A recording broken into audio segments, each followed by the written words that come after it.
So today we have two bad dudes going head to head.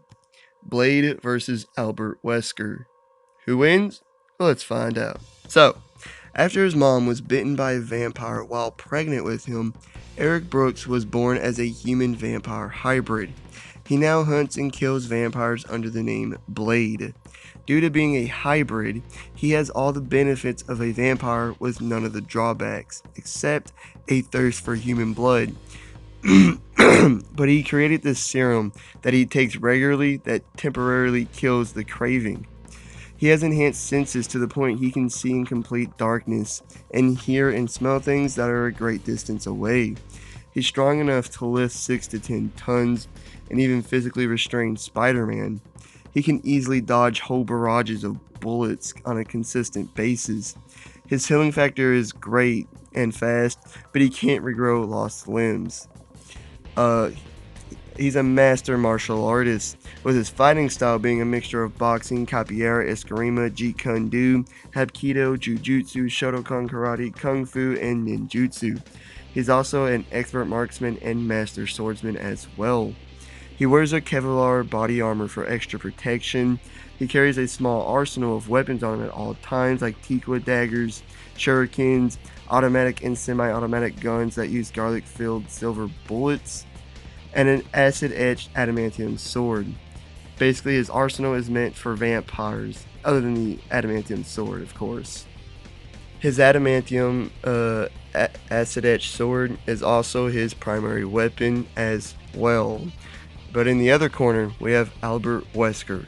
Power-hungry, knowledgeable, and infinitely cunning, Albert Wesker was injected with the prototype virus and seeks power and domination over the human race for his own gain.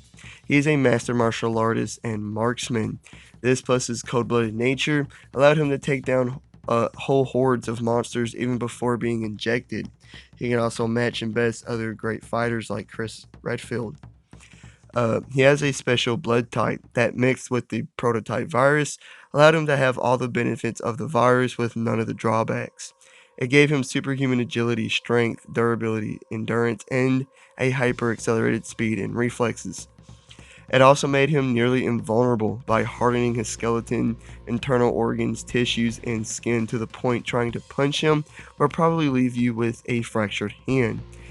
His hyper-accelerated speed allows him to perform short bursts of speed faster than the average human brain and eye can comprehend, making it look like he's teleporting. This allows him to dodge point-blank bullets with very little effort. He has created his own fighting style that perfectly uses these abilities, especially his accelerated speed. He's strong enough to easily send Chris, Jill, and Sheva flying with his attacks, throw Chris with one hand with no effort at all, casually rip through steel like it's nothing, kick Jill hard enough with enough force to break glass, and he's durable enough to withstand massive explosions and falls with no pain whatsoever as well. So, who's stronger? Well, Wesker is strong enough to easily throw both Chris and Sheva simultaneously with one hand each, to easily send Chris through a locked metal door with a kick, catch and hold back a missile with a brief struggle, send Jill flying across the room with a kick with enough force to shatter glass, easily rip through steel, and to easily lift and throw several of these car-sized missiles with one hand and with enough force to make them explode upon impact. But Blade is strong enough to routinely throw vampires with one hand, restrain Spider-Man, overpower a vampiric Spider-Man, easily rip through metal, rip off vampires' heads with relative ease, shatter a vampire's spine with just a shove, and to break Deacon Frost's grip. I'd say they're fairly even here.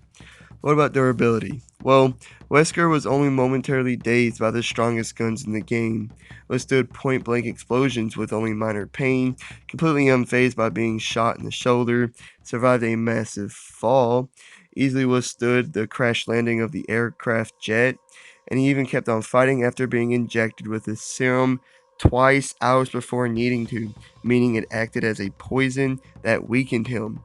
Hell, his skin was so tough and dense that Sheva's knife could barely pierce through it. and lava couldn't burn through his flesh either, although it was hurting him. But Blade is unfazed by fire, hardly fazed by bullets, withstood being stabbed in the chest with a sword, walked off immense falls and explosions, and he survived being crucified and tortured for several hours. He also has an incredible healing factor, as he healed from Wolverine stabbing him in the head with his claws almost instantly. He actually just smiled the entire time this was happening. I'd say Wesker's skin, tissues, organs, and muscles are tougher, but Blade can take a lot more punishment due to his healing factor. Now, speed. Well, Wesker's faster. With his hyper accelerated speed, it literally looks like he's teleporting, vanishing, and reappearing in small dashes. He's effortlessly speed blitzed Chris and Sheva and Jill Valentine several times simultaneously, effortlessly dodged bullets from Chris and Shiva simultaneously, even dodge bullets shot from behind, and easily catch missiles he couldn't see coming. We actually didn't get to see the full extent of his speed because he easily did all of these feats without even trying.